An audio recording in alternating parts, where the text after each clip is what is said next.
The biggest club football match in the world, so says the La Liga president. Real Madrid, Barcelona, El Clasico, Saturday at the Camp Nou. As you can see right there, Barcelona failed to score in either of last year's two installments. For more, we welcome in Sid Lowe and Gab Marcotti. Sid, let's start on the Madrid side of this rivalry. Real Madrid, like Barcelona, coming in off a league loss last weekend, but also coming in off that Champions League defeat against Shakhtar. What is the state entering El Clasico of Madridismo? Not just the institution, but the fan base, you that are there in Madrid.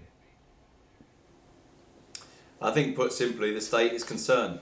They haven't played well in either of these two games. I think you could make a case for saying that the first half against Cadiz was as bad a 45 minutes as we've seen from Madrid in 2, 3, 4, maybe more years, until they had the first half against Shakhtar, which was even worse. To sum it up, one of the headlines in the Madrid press on Thursday morning was worst by the day. And I think that sums up the way that Real Madrid have played. But of course, we've seen this so many times before, not necessarily performances like this, but we've seen so many times before that you get to the Clasico and it changes things. Zidane said today that the Clasico was the kind of game that's perfect for a change of image, for a change of direction for the team. But it's certainly true that Madrid's start to the season has been poor, and this last week has been really very bad indeed. Speaking of change, Sid, is there any chance in all this that the results Saturday could affect Zidane's continuity? Because some of those rumors, some of those whispers are really starting to circulate this week. Yeah, look, what happens at Real Madrid all the time is that the coaches are always only a couple of bad results away from the pressure building. Bear in mind that it's almost exactly a year ago that Real Madrid went away to Istanbul in the Champions League, and genuinely, this isn't just press talk. Had they been beaten, in particular had they been beaten badly, Zidane may well have been out of a job. By the end of the season, he'd won the league. This is a guy who won 3 Champions Leagues in a row, who won La Liga last season, who has a huge amount of, if you like, kind of built up credit to protect himself from these kind of things. But of course, the nature of Real Madrid is that immediate results are what define everything. And there's no doubt that he's under pressure. There's no doubt that he's at an institution where there are elements of the board at the very highest level at the club that don't always believe in coaches, that don't always believe in continuity of those coaches, and that if results are bad, they all feel like they have to change them. That said, I think Zidane has sufficient status and sufficient importance to ride out a couple of bad results. So of course they play in Germany next week in the Champions League, they play Barcelona this weekend. I think if they were to win one or both of those games, he would definitely survive. I think even if they lose both of those games, so long as they're not absolutely destroyed in either of them, then I think he'll survive. But you're absolutely right, the pressure is without doubt on, and you only need to see the kind of stories coming from certain journalists with certain connections at the highest level at Real Madrid to tell you that at the very least at the moment, there is a sense within the club that if there is someone to blame, it's the coach. Gab, is the pressure justified? As Sid points out, there are others to blame. You talked a lot about it on the Gab and Jules podcast. When you point the finger, when we talk about Real Madrid, do you point it down the ladder at the players? Do you point it up the ladder at figures like Florentino Perez, who have built this team in the way they have?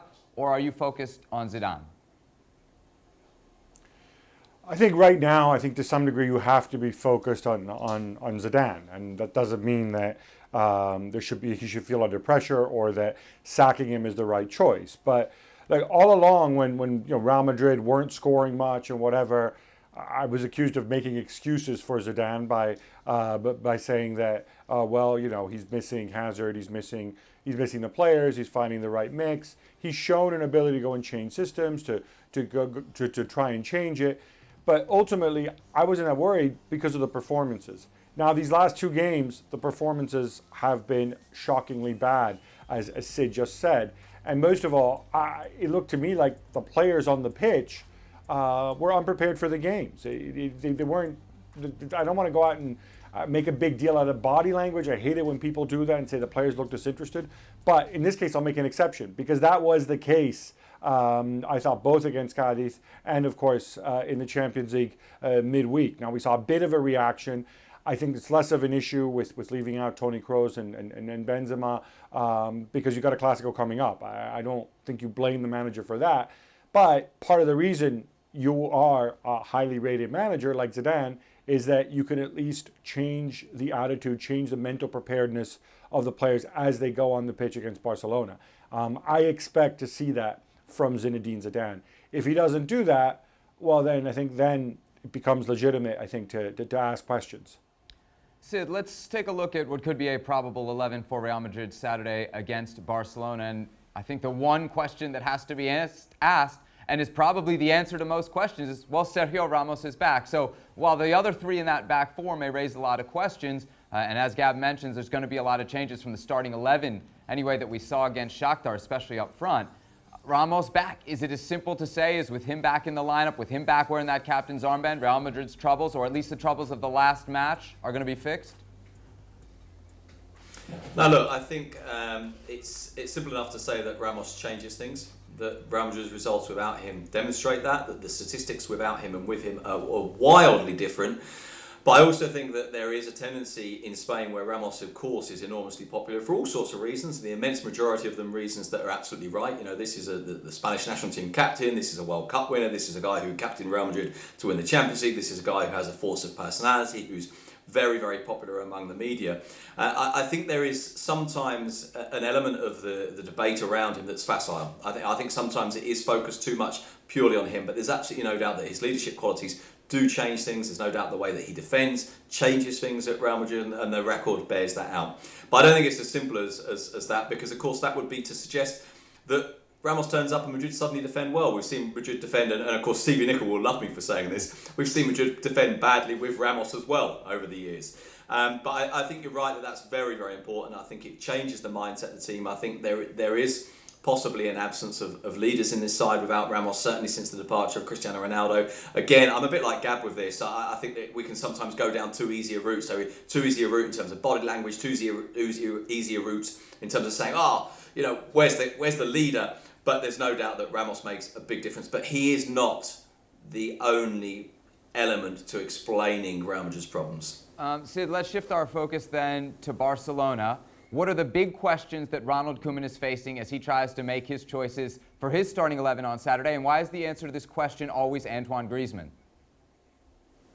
Well, look, I mean, in a way, I'm quite happy that the answer is Antoine Griezmann. The answer isn't just Leo Messi, because of course one of the reasons why Barcelona have been brilliant is Lionel Messi, and one of the reasons why there's been problems at times over the last few years is also Leo Messi, because they developed a culture where everyone depends on Messi. Not necessarily just in terms of deciding games and winning games, but in terms of the way they play, in terms of the way that everybody looks to Messi all the time. They want to give him the ball all the time, and that's something that Koeman is trying to break at the same time as trying to embrace Messi, because of course everyone knows that he wanted to leave in the summer. They know that there's a possibility that he'll want to leave next summer. There's an attempt to try and persuade him to stay. But actually, funny enough, one of the ways that you persuade Messi that this is a worthwhile place to be is not to do everything according to him on the pitch. Messi wants this team to compete. And if competing means not playing to him, then actually he's happy with that. In terms of the selection issues with Barcelona, Messi will play. We don't know if he'll play on the right or through the middle. I think there's a doubt at left back. Jordi Alba, if he's fully fit tomorrow morning, will play. If not, Dest will play at left back, which I think is problematic, not because he's bad there, but because he tends to come inside. I think we'll see Ansu Fati with Messi up front. The other one may well be Antoine Griezmann, but who knows? Trincao played well enough in midweek to suggest that Koeman might want someone as a natural winger, at least to give them width, to go out onto the touchline rather than to always be turning inside. I must say, and this is my analysis rather than something that's being talked about in Catalonia, for me the big problem with Barcelona, or one of the big problems, is this 4-2-3-1 is really just a 4-2-3 and then four other players. And it feels like there isn't a clear structure for that line of 3+1 at the top of the pitch. And I think that sometimes means that there's quite a big gap between the midfield and the deep midfield. Sorry, the two deep midfielders and the defence and the rest of the team. Yeah, we opened the segment talking about Real Madrid, the state of things at that club. What are the state of things at Barcelona on the eve of El Clasico, and do you see them as big favorites on Saturday? No, they're not big favorites. Look, they're not good. I mean, remember, up until 8 days ago, the basket case club here was more Barcelona than Real Madrid. And I don't think those issues have been resolved because they went out and beat, Ferencváros, with all due respect, in the Champions League. This is a team that lost last weekend. Okay, they lost against a good team in Getafe, but they still lost. They gave away a stupid penalty. Messi had a quiet game. Griezmann fluffed chances.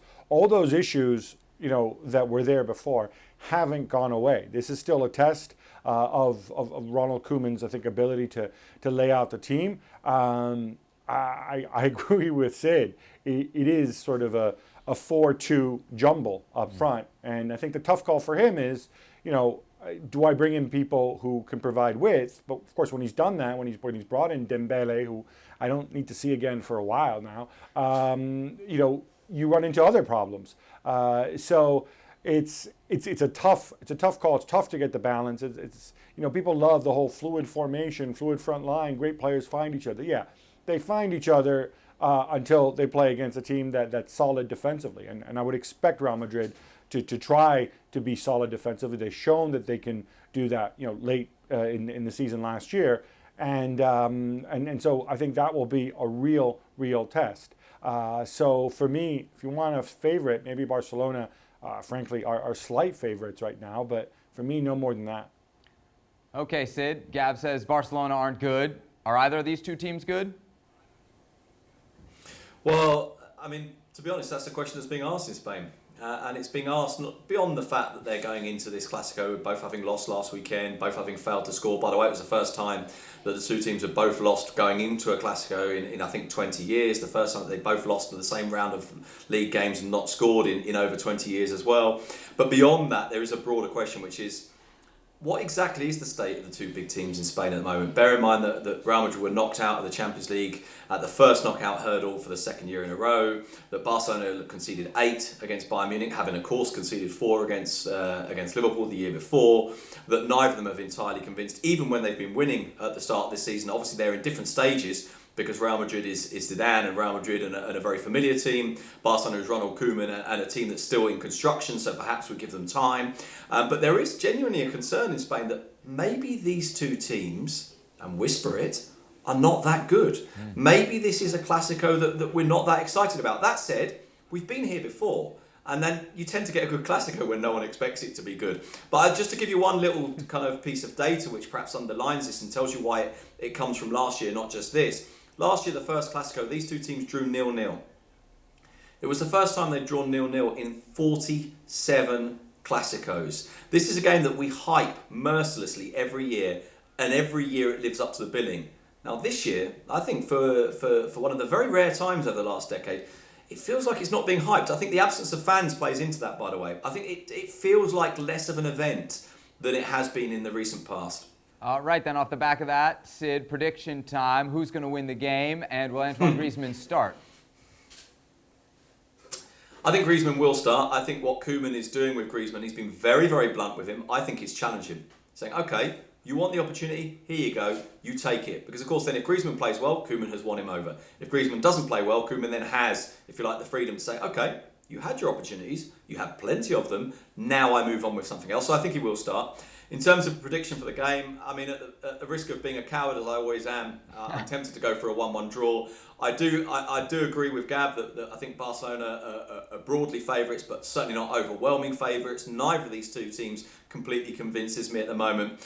So let's go for a 1-1 draw. All right. Gab, prediction and opinion from you. Who's going to win the game? And then do you agree with what we mentioned at the very beginning of the segment, what Javier Tebas said? This is the biggest club football match in the world. Is it true?